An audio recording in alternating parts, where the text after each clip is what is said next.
রহমতুল্লাহ। গণিত basic to advance টিউটোরিয়ালে আপনাকে স্বাগতম। এই অধ্যায়ে আমরা আলোচনা করব সাধারণ গণিতের নবম দশম শ্রেণীর বাস্তব সংখ্যার 3 নম্বর ক্লাস। এই অধ্যায়ে এই পার্টে আমাদের আলোচনা করা হবে ভগ্নাংশ নিয়ে। গত পর্বে আমরা আলোচনা করেছিলাম মূলদ সংখ্যা এবং অমূলদ সংখ্যা। এই পাঠে আমরা ভগ্নাংশর সুন্দরভাবে সকল তথ্যগুলো উপস্থাপন করব ইনশাআল্লাহ। তাহলে প্রথমেই ভগ্নাংশ সম্পর্কে আমাদের আলোচনা করা যায়। ভগ্নাংশ কাকে বলে, ভগ্নাংশ কত প্রকার, কোনটাকে কোন ভগ্নাংশ বলবো, বিভিন্ন প্রতিযোগিতামূলক পরীক্ষায় কীরকমভাবে কোশ্চেন আসে, সবগুলো সলভ হবে আজকের আমাদের এই ক্লাসে। তাহলে প্রথমে আমরা জানতে হবে ভগ্নাংশ কাকে বলে। কোনো বস্তু বা পরিমাণের, সুন্দরভাবে বুঝবেন আপনি, যে কোনো বস্তু বা পরিমাণের অংশ নির্দেশ করতে যে সংখ্যা বা শ্রেণী ব্যবহার করা হয় তাকেই বলা হয় ভগ্নাংশ। ভগ্নাংশ দ্বারা কি বোঝাচ্ছে? ভাগ্নাংশ। দেখো, ভগ্না অংশ মানে ভাঙ্গা অংশ, ভাগ্না অংশ। তাহলে ভগ্নাংশ কাকে বলা হয়? ভাঙ্গা অংশ। ভাঙ্গা ভাঙ্গা অংশ। ভগ্নাংশ মানে কি? ভাঙ্গা অংশ মানে কিছু অংশ থাকে, পূর্ণ অংশ না, তাকে বলা হয় ভগ্নাংশ। ভগ্নাংশকে দুইটা ভাগে ভাগ করা হয়। কয়টা ভাগে? ভগ্নাংশকে স্বাভাবিকভাবে দুইটা অংশ ভাগ করা হয়। একটা হচ্ছে দশমিক ভগ্নাংশ আর একটা হচ্ছে কি? সাধারণ ভগ্নাংশ। তাহলে ভগ্নাংশকে আমরা কয়টা ভাগে ভাগ করতে পারি? দুইটা ভাগে। সাধারণ দশমিক, সাধারণ এবং দশমিক ভগ্নাংশ। সাধারণ ভগ্নাংশ এবং দশমিক ভগ্নাংশ, যে ভগ্নাংশের মানকে লব এবং হর আকারে প্রকাশ করা হয় তাকে বলা হয় সাধারণ ভগ্নাংশ। তাহলে কি ভাইয়া? যার মানকে, যে ভগ্নাংশকে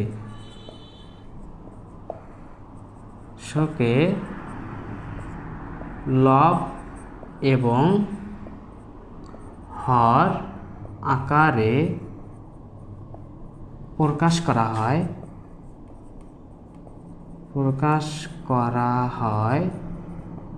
তাকে বলা হয় সাধারণ ভগ্নাংশ। তাকে বলে কি বলে ভাইয়া? সাধারণ ভগ্নাংশ বলা হয়। তাহলে যে ভগ্নাংশের মানকে লব এবং হর আকারে প্রকাশ করা হয় তাকে বলা হয় সাধারণ ভগ্নাংশ। যেমন আমরা লিখতে পারি 2/5। এই উপরের মানটাকে বলা হয় লব। কি বলা হয়? লব। এবং নিচে যে 5 আছে এটাকে বলা হয় হর। তাহলে কি বলতে পারি আমরা? যে ভগ্নাংশকে লব এবং হর আকারে প্রকাশ করা হয় তাকে বলা হয় সাধারণ ভগ্নাংশ। সাধারণ ভগ্নাংশের দুইটি অংশ থাকে, একটা হচ্ছে লব, একটি হচ্ছে হর। উপরের অংশটাকে বলা হয় লব এবং নিচের অংশটাকে কি বলা হয় ভাইয়া? নিচের অংশটাকে হর বলা হয়ে থাকে। সাধারণ ভগ্নাংশ আবার 3 প্রকার। সাধারণ ভগ্নাংশকে আমরা কয় ভাগে ভাগ করতে পারি? সাধারণ ভগ্নাংশকে আমরা 3 ভাগে ভাগ করতে পারি। একটা হচ্ছে পরিকৃত ভগ্নাংশ, একটা হচ্ছে পরিকৃত, একটা হচ্ছে অপরিকৃত এবং আরেকটা হচ্ছে মিশ্র। তাহলে সাধারণ ভগ্নাংশে কয় ভাগ করা যায়?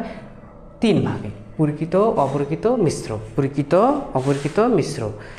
যে ভগ্নাংশের হরের মানটা বড় থাকে তাকে বলা হয়, যে ভগ্নাংশের হরের মান বড়, লবের মান ছোট, তাকে বলা হয় কি ভাইয়া? তাকে বলা হয় পরিকৃত ভগ্নাংশ। পরিকৃত ভগ্নাংশ কাকে বলা? পরিকৃত ভগ্নাংশ কাকে বলা হয়?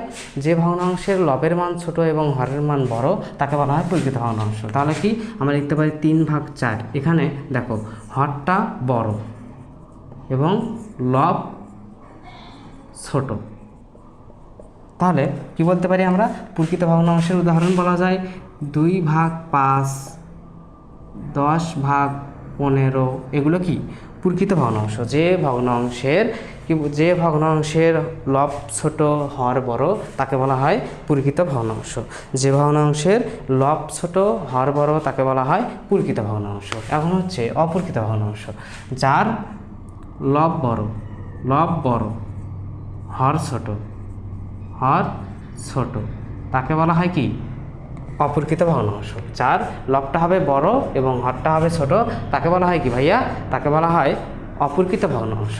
যেমন 9/7 অথবা 4/3 অথবা 5/2, এগুলোকে আমরা কি বলবো? অপ্রকৃত ভগ্নাংশ বলতে পারি। এগুলোকে আমরা কি বলতে পারি? অপ্রকৃত ভগ্নাংশ। তাহলে ভগ্নাংশ প্রকৃত, অপ্রকৃত। যে ভগ্নাংশের হরের মান বড় লবের মান ছোট তাকে বলা হয় পরিকৃত, যে ভগ্নাংশের হরের মান ছোট লবের মান বড় তাকে বলা হয় অপরিকৃত, এবং মিশ্র ভগ্নাংশ হচ্ছে যে ভগ্নাংশে একটা পরিকৃত ভগ্নাংশ থাকবে এবং একটা কী থাকবে, পূর্ণ সংখ্যা থাকবে। যেমন 3 এখানে থাকবে মনে করেন আপনার 3/4, এটাকে বলা হয় মিশ্র ভগ্নাংশ। একটা পূর্ণ সংখ্যা আছে প্লাস এর সঙ্গে আছে কি একটা প্রকৃত ভগ্নাংশ, একটা পূর্ণ সংখ্যা প্লাস একটা প্রকৃত ভগ্নাংশ তাকে বলা হয় মিশ্র ভগ্নাংশ। তাহলে আশা করি বুঝতে পারছো সাধারণ ভগ্নাংশ 3 প্রকার, প্রকৃত, অপ্রকৃত, মিশ্র। আমরা সবগুলো সুন্দরভাবে আলোচনা করলাম। এখন হচ্ছে দশমিক ভগ্নাংশকে আবার কয় ভাগ ভাগ করা যায়। ভগ্নাংশ 2 প্রকার, সাধারণ, দশমিক। সাধারণ ভগ্নাংশের যে ডেফিনেশনগুলো ছিল, যে প্রকারভেদগুলো ছিল, সেগুলো আমরা সুন্দরভাবে উপস্থাপন করেছি। এখন আমরা যে বিষয়টা আলোচনা করব সেটা হচ্ছে দশমিক ভগ্নাংশ। দশমিক ভগ্নাংশকে আমরা 2-3 ভাগে প্রকাশ করতে পারি। দশমিক ভগ্নাংশ বলতে পারি আমরা সসীম ভগ্নাংশ, সসীম দশমিক, অসীম দশমিক এবং আবৃত দশমিক ভগ্নাংশ। তাহলে দশমিক ভগ্নাংশকে আমরা কয় ভাগ ভাগ করতে পারি? দশমিক ভগ্নাংশকে বলতে পারি সসীম দশমিক ভগ্নাংশ, অসীম আবৃত দশমিক ভগ্নাংশ এবং অসীম অনাবৃত দশমিক ভগ্নাংশ। আরেকটা কি বলা যায়? অসীম অনাবৃত ভগ্নাংশ। তাহলে কি কি বলা যায় ভাইয়া? সসীম, অসীম, অসীম অনাবৃত। সসীম বলতে কি বোঝায়?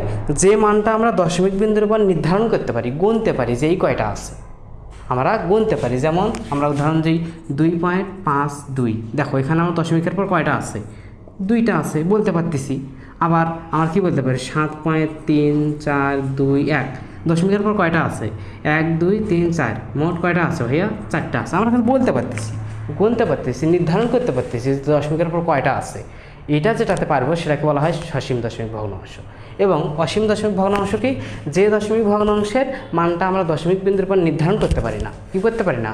নির্ধারণ করতে পারি না যে আসলে এই দশমিক বিন্দুর পর মান কতগুলো আছে, এটা আমরা কি পারি না, নির্ধারণ করতে পারি না। তাকে আমরা কি বলবো? অসীম দশমিক ভগ্নাংশ। যেমন 2.3 3 5 6 8 7 এইরকম জাতিছে, অথবা 7.4021 এক্সট্রা, মানে এখানে শেষ নেই। অসীম মানেই তো বোঝা যাচ্ছে যে অনেক দূরের পথ। তাহলে যে ভগ্নাংশের দশমিক বিন্দুর পর মানগুলো আমরা নির্ধারণ করতে পারি, গণনা করতে পারি, বলতে পারি যে কয়টা আছে, সেগুলোকে আমরা কি বলবো? সসীম দশমিক ভগ্নাংশ। এবং যে মানগুলো আমরা নির্ধারণ করতে পারি না সেগুলোকে আমরা কি বলবো? অসীম দশমিক ভগ্নাংশ।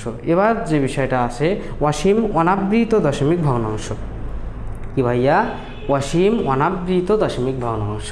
অসীম অনাবৃত ভগ্নাংশ এবং অসীম ভগ্নাংশের ভিতর অনেক সুন্দর একটা আছে, এগুলাকে আমরা বলতে পারি। যেমন 2.5462 এক্সট্রা জাতিয়েছে, অথবা 8.256938, এগুলোকে কি বলতে পারি আমরা?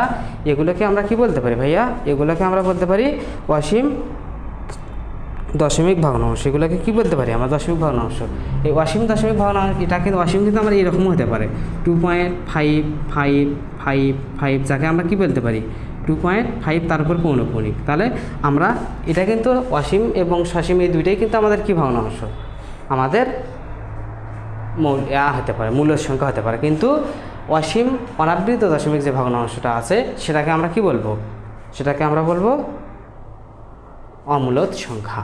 আশা করি ভগ্নাংশ সম্পর্কে তোমাদের সুন্দর একটি ধারণা দিতে পারছি আজকের ক্লাসে। আজকের আমাদের এই ক্লাসে আমাদের যে বিষয়গুলো ছিল সেটা হচ্ছে ভগ্নাংশ। ভগ্নাংশ 2 প্রকার, সাধারণ ভগ্নাংশ, দশমিক ভগ্নাংশ। সাধারণ ভগ্নাংশকে 3 ভাগে ভাগ করা যায়: পরিকৃত, অপরিকৃত, মিশ্র। এবং দেখো এইটা পাঠ থেকে আমাদের কী ধরনের কোশ্চেন আসতে পারে সেগুলো আমরা একটা দুইটা দেখাই। বিভিন্ন কোশ্চেন আসতে পারে যে নিচের কোনটি প্রকৃত ভগ্নাংশ? 2/5, এটাকে আমরা কি বলতে পারি ভাইয়া? এটাকে আমরা অল্প একটু আগে শিখলাম যে ভগ্নাংশের হরটা বড় হয় লবটা ছোট হয় তাকে বলা হয় কি? তাকে আমরা কি ভগ্নাংশ বলতে পারি বলো দেখি? একটু আগে আলোচনা করলাম, ঠিক ধরতে পারছো। এই ভগ্নাংশটাকে বলা হয় প্রকৃত ভগ্নাংশ। যে ভগ্নাংশের আমরা লবটা ছোট হরটা বড় তাকে বলা হয় প্রকৃত ভগ্নাংশ। তাহলে এর উল্টোটা, যেটার লব বড় হর ছোট, সেটাকে আমরা কি বলতে পারি? সেটাকে বলতে পারি আমরা অপ্রকৃত ভগ্নাংশ। সো আজকের আমাদের এই ক্লাসটি এই পর্যন্তই। পরবর্তী ক্লাস পেতে আমাদের ক্লাসটি সাবস্ক্রাইব করে রাখুন এবং পাশে থাকা বেল আইকনটি প্রেস করে রাখুন, যাতে করে এই ক্লাসে সকল ভিডিও ছাড়ার সঙ্গে সঙ্গেই সর্বপ্রথম আপনার কাছে চলে যায়। সো ভালো থাকবেন, সুস্থ থাকবেন। আসসালামু আলাইকুম।